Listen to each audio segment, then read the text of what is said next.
Place à notre grand débat, jeunes transgenres, effet de mode ou libération de la parole. Oui, imaginez qu'un jour votre fils vous déclare se sentir fille ou à l'inverse que votre fille s'estime garçon. Eh bien, ils sont de plus en plus nombreux des parents qui sont confrontés à leur enfant qui leur annonce ne pas se sentir en adéquation avec son sexe. Certains adolescents vont même jusqu'à demander aux enseignants de les appeler par un autre prénom, une pratique autorisée et appliquée dans la plupart des cantons romans, comme a pu le constater notre magazine de reportage 15 minutes qui sera diffusé demain à 12h40 sur la première. Autre évolution, dès le 1er janvier prochain, toute personne âgée de 16 ans et plus pourra changer de sexe et de prénom sans passer par les tribunaux, par une simple déclaration à l'office d'état civil. Alors des jeunes qui s'affirment transgenres, certains y voient un phénomène de mode lié à l'émergence de figures trans du monde artistique et craignent que des jeunes n'en soient victimes. D'autres y voient au contraire l'expression d'une parole enfin libérée, susceptible de mettre un terme à ce qu'on appelle la dysphorie du genre, c'est-à-dire la détresse face au sentiment d'inadéquation entre son sexe et son identité de genre. D'où la question de ce soir, jeunes transgenres, effet de mode ou libération de la parole. Et pour en parler, le plaisir d'accueillir Denise Médico. Bonsoir. Bonsoir. Vous êtes psychologue, sexologue, professeur au département de sexologie de l'Université du Québec à Montréal, cofondatrice de la fondation Agnodis et du Centre 3 à Lausanne. Lynn Berthelet, bonsoir. Bonsoir. Vous êtes première femme transgenre à Genève à obtenir de nouveaux papiers d'identité et fondatrice et présidente de l'association Épicène. Bonsoir Stéphane Mitchell. Bonsoir. Vous êtes scénariste et cofondatrice de l'association pour une approche mesurée des questionnements de genre chez les jeunes. Et enfin, en ligne avec nous, Frédéric Faux, bonsoir. Bonsoir. Vous êtes notre correspondant en Suède. Alors pour commencer, je vous propose d'écouter ce témoignage recueilli par notre magazine de reportage 15 minutes, celui d'un père d'une fille de 11 ans. Elle a fait sa transition de garçon à fille à l'âge de 4 ans, et ce qui fait qu'elle a été pour un moment la plus jeune transgenre de Suisse. On avait un fils qui était très mal, qui était malheureux, dépressif, qui avait un déni de son corps, qui jouait des jeux de rôle en jouant des personnages de Disney féminins. Le pédiatre nous disait que c'était qu'une phase, la psychologue aussi. Et au final, l'avis le plus éclairé qu'on a eu, c'était Google, où ma femme est tombée sur une vidéo d'un jeune enfant trans qui avait fait sa transition assez jeune. Et là, ça a tout de suite cliqué dans sa tête. Elle s'est dit, c'est ça.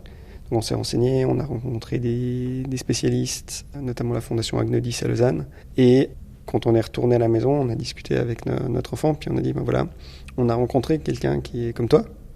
Et puis là, c'était, ah bon ? Oui, c'est quelqu'un qui était un homme et qui est devenu une femme. Donc là, on était très contents parce qu'on avait compris. Puis on a une petite voix qui nous dit « Non, c'est pas moi ça ». Puis on était là « Ah bon ? Ouais, moi j'ai toujours été une fille ». Puis bon, là on savait que c'était moi après. J'ai du mal à comprendre qu'on puisse vouloir temporiser. Si je prends une image, c'est comme si on avait quelqu'un qui souffrait, comme si par exemple notre enfant avait la main sur une plaque électrique. Et puis on se dit « Mais ok, il y a une souffrance, mais est-ce qu'il faut l'enlever ? Est-ce que c'est la meilleure chose à faire ? Est-ce qu'on n'a pas le meilleur temps de laisser ?» Pour moi, attendre, c'est de la maltraitance. Parce que chaque jour, chaque mois qui passe, où le corps change et de manière irrécupérable dans cette situation-là, ça crée de la douleur chez l'enfant. Voilà pour ce témoignage donc d'un père d'une fille de 11 ans qui a fait sa transition de garçon à fille à l'âge de 4 ans. Denise Médico, ce père s'est adressé à votre fondation, Agnodis à Lausanne. Et il dit d'ailleurs, l'avis le plus éclairé, ça a été Google. Est-ce que c'est encore le cas aujourd'hui ? Bon, les choses ont beaucoup évolué pour les jeunes et les enfants trans parce qu'on en parle, comme vous savez, de plus en plus. Donc c'est Google, certes, mais c'est aussi une trentaine d'années d'expérience dans l'accompagnement des jeunes au niveau international et des guidelines internationaux qu'on applique dans tous les grands centres qui s'en occupent, et y compris en Suisse à la DISA ou à HUG dans les centres privés. Justement, donc, comment vous y prenez-vous quand des parents d'un enfant qui affirme se sentir en inadéquation avec son sexe s'adressent à vous ? Bon, tout d'abord, on essaie de comprendre la situation. On essaye de développer un encadrement qui est vraiment sur mesure en fonction des besoins des jeunes. Vous avez parlé de se sentir fille ou se sentir garçon, et ça, c'est qu'une seule des facettes de l'expérience trans, parce qu'il y a de plus en plus de jeunes qui se sentent non-binaires ou qui se reconnaissent pas dans le genre. Donc, le parcours n'est pas forcément celui de la médicalisation. Et puis la médicalisation et les changements de genre au niveau social sont utilisés afin de poursuivre en fait le jeune dans ces étapes où il en est et ainsi que sa famille. Donc, on essaye surtout de garder le lien intrafamilial parce qu'on sait qu'il y a des facteurs de soutien qui sont fondamentaux pour le développement des jeunes. Donc, l'environnement est pour nous notre principal souci. Lynn Berthollet, vous avez vous aussi fait une transition similaire à celle de l'enfant dont on a entendu le père, mais pas au même âge. Est-ce que les choses ont vraiment évolué ? Ah oui, je pense que depuis 5-6 ans, la visibilisation, la mise à disposition de beaucoup de compétences on permette à des personnes qui souffraient mais sans savoir pourquoi et comment d'identifier leur souffrance. Beaucoup, même d'adultes, nous disent c'est grâce à un témoignage, c'est grâce à de la recherche que j'ai faite que tout d'un coup j'ai pu mettre des mots sur ce que je ressentais. Et puis, nous, on a une association qui avons des jeunes et des plus âgés. Et on se rend compte que chez les plus âgés, il y a souvent cette souffrance depuis très très longtemps, même depuis l'enfance, mais que il y a 25 ans, 30 ans... Les pédiatres disaient, comme dans le cas de cet enfant-là, du témoignage de ce père, ça passera. Voilà, moi j'ai consulté une psychiatre en 94 qui m'a dit si vous n'êtes pas homosexuel, vous n'êtes pas transsexuel.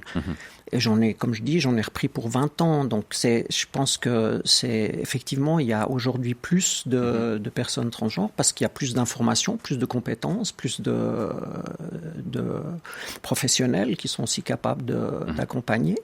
Et puis, ce que je voudrais dire, c'est que derrière, il y a toujours la souffrance d'un être humain. Il faut jamais oublier ça. Quand on fait des débats, des choses comme ça, on parle de la souffrance d'être humain, que ce soit des enfants, des adultes, c'est la souffrance d'être humain. Et j'aime beaucoup le témoignage du père qui dit c'est comme un enfant qui met une main sur une plaque électrique, quoi. Oui, on a des doutes sur certains traitements qui sont pas parfaits, etc. Mais c'est la même chose pour l'oncologie. Moi, j'ai passé à travers des traitements oncologiques. L'oncologue vous dit aussi que tout n'est pas certain, etc. Il n'y a rien qui est totalement certain en médecine. Donc voilà. Stéphane Mitchell, vous donc qui avez co-fondé cette association pour une approche mesurée des questionnements de genre chez les jeunes. Encore une fois, vous êtes scénariste, vous êtes intéressé à ces questions-là de transidentité, comme on dit. Là, le père nous dit « attendre, c'est de la maltraitance ». Qu'en pensez-vous, vous qui redoutez au contraire la précipitation ? Notre association pour une approche mesurée, c'est, donc vous l'avez entendu, ces traitements, parce qu'on n'a pas parlé de ce que le petit garçon va vivre en fait, ces traitements qu'on va lui proposer avec la certitude que ce petit garçon serait né dans le mauvais corps, parce que c'est souvent les mots qu'on entend qui sont des mots très étonnants de la part de médecins quand même, parce que il y a pas de diagnostic certain, c'est un diagnostic posé par la personne elle-même en général, et là on parle d'enfants, je ne parle pas d'adultes qui ont eu, comme Lynn Berthollet, le temps de comprendre, de prendre des décisions mesurées. Et si on dit approche mesurée, c'est ça dont il s'agit en fait. On dit que on demande aux médecins, aux spécialistes, à l'école, puisque l'école s'en charge à présent aussi, de prendre une approche mesurée, parce que ces traitements, ce petit garçon qui se sent petite fille et que vous appelez une petite fille et qui donc grandirait, donc l'idée maintenant c'est de se dire que ce petit garçon est une fille, et parce qu'il est une fille, parce qu'il aimait, dans le témoignage il aimait des personnages de Disney féminins, ce qui est un petit peu stéréotypique de se dire ce qu'est une fille, mais sur cette base, à 4 ans, on va décider que cet enfant va va suivre un traitement hormonal qui n'est pas du tout anodin et qui, pour empêcher les ravages du corps, quelqu'un a dit, mais donc ça veut dire qu'il va certainement être stérile, que comme il va prendre des bloqueurs de puberté, il va pas avoir de vie sexuelle satisfaisante parce qu'il ne va jamais avoir développé ses organes génitaux à maturation. Enfin, ça, c'est documenté dans I Am Jazz, qui est l'enfant transgenre américain qui est suivi par des caméras depuis 7 ans. Donc, les conséquences sur cet enfant, à vie, il va devoir prendre des hormones, des oestrogènes à vie. pour combattre son propre corps, voire faire une ablation des testicules. Donc, est-ce qu'une personne adulte le décide parce qu'elle est tellement mal, et bien sûr la souffrance, elle est réelle. La souffrance de ces enfants ou de ces jeunes, nous, on a plutôt des cas d'adolescents, elle est réelle. Nous sommes là pour dire, cette souffrance, elle doit être accueillie, mais elle doit être traitée, et de manière mesurée et diversifiée et non militante. Et c'est ce qu'on entend par là avec la MQG, notre association, c'est d'entendre que Madame Medico dit que c'est une approche mondiale et reconnue depuis 30 ans. Or, cette approche, la raison pour laquelle on a fondé l'association, c'est qu'elle est controversée. Elle est controversée jusqu'au sein même de l'Organisation mondiale pour la santé des personnes transgenres. Le mois passé, 3 personnes qui siègent au sein de cette organisation, qui est celle qui donne les directives, les standards of care, disent 3 choses. Les bloqueurs de puberté, attention, c'est peut-être une erreur, parce que justement, ça empêcherait le développement sexuel, la fonction sexuelle. Deuxièmement, il y a tellement de jeunes aujourd'hui, ça va beaucoup trop vite, c'est pas ça qu'on voulait. Il y aurait potentiellement une contagion sociale, ils ne la réfutent pas. Et puis, surtout de dire, il va y avoir des regrets. Il va y avoir des regrets parce que on fait ça n'importe comment, ça va beaucoup trop vite. Et nous, c'est ça qui nous inquiète. Denise Medico aimerait répondre. Oui, j'aimerais répondre parce que quand je vous entends parler, j'entends quand même qu'il y a beaucoup de fausses informations que vous passez discrètement dans le discours. Le premier, le discours d'un mauvais corps de la médecine. La médecine ne dit absolument pas ça. Deuxième chose, est-ce qu'on traite les enfants de 4 ans? C'est absolument faux. Les traitements, est-ce qu'on les donne comme ça de manière, je dirais, immédiatement? Est-ce qu'on distribue des hormones? C'est absolument délirant de propager ce genre de croyances-là. Les enfants passent par un certain nombre d'accompagnements, les familles passent par un accompagnement. Il n'y a pas de traitement avant la puberté de toute manière qui existe. Et puis, vous parlez de la WPATH qui va sortir ses prochains standards de soins en décembre, qui sont quand même issus d'un consensus scientifique sur la base d'un nombre d'études et d'expertises de terrain de milliers de professionnels et de recherches. Donc, s'il y a quelques personnes qui ont des pensées différentes, ça est de l'ordre de la croyance, madame. C'est pas de l'ordre de l'évidence scientifique. Oui, vous vouliez répondre je voulais dire que hier, Madame Berthollet et moi-même étions à une conférence à Genève. Il y avait le docteur Merglen qui a utilisé à plusieurs reprises l'expression naître dans le mauvais corps. Donc peut-être qu'il se trompe, mais c'est ce qu'on entend souvent. Et ensuite, j'aimerais juste dire, je n'ai pas dit que les enfants de 4 ans prenaient des hormones, mais si cette petite fille, ce petit garçon qui détruit une petite fille est affirmé, le docteur Merglen et le docteur Valen du CHUV disent souvent il faut agir le plus vite possible dès la puberté. Donc la puberté, ça peut être 8, 9, 10, 11, 12 ans. Et à ce moment-là, ils disent on n'attend plus, on donne des bloqueurs de puberté. Donc, et ces bloqueurs de puberté sont soi-disant réversibles, mais dans les faits, ce qui a été démontré, c'est que la plupart de ces enfants qui sont sous bloqueurs vont prendre des hormones de l'autre sexe, tandis que les enfants qui suivent une psychothérapie exploratoire, ce qui est préconisé maintenant en Suède, en Finlande, par le Collège royal des psychiatres de Nouvelle-Zélande et d'Australie, et par des confrères et des consoeurs à vous qui sont psychologues et spécialistes, qui dirigent la commission, qui préside la commission de l'enfant et de l'adolescent au sein de l'Organisation mondiale de la santé transgenre, et qui dit ça va trop vite, il faut faire attention. Ça va trop vite, dites-vous. Frédéric Faux, je m'adresse à vous, vous qui êtes notre correspondant en Suède, puisque Stéphane Mitchell vient de citer d'ailleurs la Suède qui a été le premier au monde en 1972 à reconnaître la dysphorie du genre et à donner la possibilité d'officialiser cette transition à l'état civil. Le premier aussi à offrir des soins pour conforter les transgenres dans leur démarche. Tous les traitements sont pris en charge dans les cliniques publiques dès l'âge de 16 ans. La Suède, qui est aussi l'un des premiers à avoir fait machine arrière. Oui, effectivement. Alors, tout a commencé en mars dernier avec une décision prise par le prestigieux hôpital Karolinska. Alors, Karolinska, c'est une institution en Suède, pionnier de la dysphorie de genre, dépendant de l'institut qui décerne le prix Nobel de médecine. Eh bien, il refuse désormais le traitement hormonal aux nouveaux patients mineurs, dans le cadre d'une étude clinique. Et il y a 2 raisons à ça. La première, c'est qu'on s'interroge sur la motivation réelle de ces patients. Avant, la dysphorie de genre en Suède était un phénomène rarissime, touchant quelques individus dès la petite enfance, comme l'enfant de 4 ans dont on parlait tout à l'heure. Et maintenant, c'est devenu une pathologie de masse apparaissant avec l'adolescence.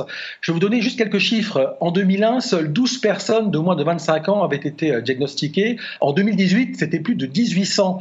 Tous les ados sont touchés, mais surtout les filles de 13 à 17 ans qui veulent devenir des garçons. Et le constat est le même pour les opérations chirurgicales. En moyenne, seules 12 personnes par an demandaient un changement de sexe dans les années 72-92. Aujourd'hui, ce sont des centaines. La deuxième raison de cette marche arrière, c'est le principe de précaution. Le Karolinska s'appuie sur une compilation d'études montrant qu'il n'y a pas de preuve de l'efficacité de ces traitements, pourtant souvent irréversibles, pour le bien-être des patients mineurs. Je précise bien mineurs. La prise à vie de ces hormones pourrait aussi favoriser les maladies cardiovasculaires, certains cancers, l'ostéoporose, les thromboses.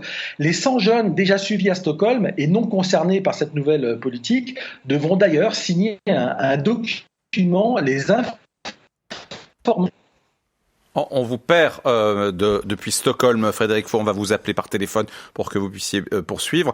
Je me tourne vers vous, Lynn Berthollet. Comment s'assurer, parce qu'il y a effectivement les traitements médicaux, c'est une chose, mais avant même, en amont, si j'ose dire, comment s'assurer qu'aujourd'hui, en 2021, avec donc l'apparition, l'émergence, je le disais en introduction, de figures du monde artistique qui se déclarent trans, et on voit de plus en plus, comme vous le disiez aussi, de visibilité justement des personnes transgenres, comment s'assurer que ces jeunes simplement ne sont pas victimes, entre guillemets, d'un effet de mode? Comment faire la part des choses?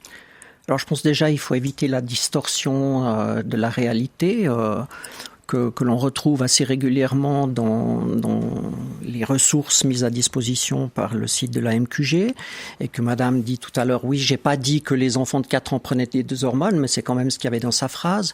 On était, comme elle l'a dit, à la même conférence. Effectivement, j'ai entendu le docteur Merglen aussi, mais il a bien dit les personnes trans disent « je suis né dans le mauvais corps ». Il n'a pas dit que la médecine disait qu'on était né dans le mauvais corps. Et c'est vrai que moi-même, j'ai utilisé cette expression. Mais la question, c'est vraiment ça. C'est des parents qui sont confrontés donc à cette déclaration de leur enfant. Comment s'assurer que voilà, c'est pas en lisant dans les réseaux sociaux des témoignages, en se laissant porter par la mode que tout à coup il se déclare effectivement transgenre. Mais moi je pense que ça peut être peut-être au début, enfin n'importe qui peut voir quelque chose puis se dire tiens ça pourrait me concerner. Mais ce qui se passe quand on souffre de la dysphorie de genre, c'est que on se rend compte qu'on n'est pas comme les autres. Moi je voulais des robes à 4 ans, et à l'époque c'était juste impossible pour ma mère d'avoir de l'information là-dessus, donc elle a essayé de me convaincre absolument que j'étais pas une petite fille mais que j'étais un petit garçon, puis que je serais un beau jeune homme plus tard, puis j'en ai souffert, j'ai fait une tentative de suicide à 32 ans et voilà, donc j'ai eu la chance que ça marche pas, mais voilà. Mais je pense que cet effet qui pourrait être au départ, il est juste dans une recherche je souffre de façon introvertie. En général, on n'en parle pas et c'est très bien qu'aujourd'hui des jeunes puissent en parler, mais si vous discutez avec des gens qui font des transitions aujourd'hui à 30-35 ans, ils vous disent j'ai pas pu parler à mes parents, on n'était pas assez ouvert, on n'avait pas assez d'informations, on n'avait pas, etc. Donc je pense que l'effet de mode, il peut peut-être exister l'effet réseau social, il peut exister au tout début, mais jamais un enfant, et c'est ce que disait aussi Denise tout à l'heure, il y a après une prise en charge, des discussions, ça prend du temps. Après, Madame a dit ah oui, mais il faut partir dans la psychiatrisation. Excusez-moi, mais on a vécu ça, la psychiatrisation des personnes trans et des personnes LGBT pendant des années. C'est considéré comme une maladie mentale à l'époque. Oui, exactement. Et nous, on est même en Suisse actuellement, on est encore sous la classification internationale des maladies numéro 10. On est mental disorder là. D'accord. Stéphane Mitchell, qu'est-ce que vous redoutez? Cet effet de mode, cet effet des réseaux sociaux, vous avez peur que on fasse des, comment dirais-je, des pronostics un peu trop précipités en prenant trop à la lettre les déclarations d'un enfant ou d'un jeune?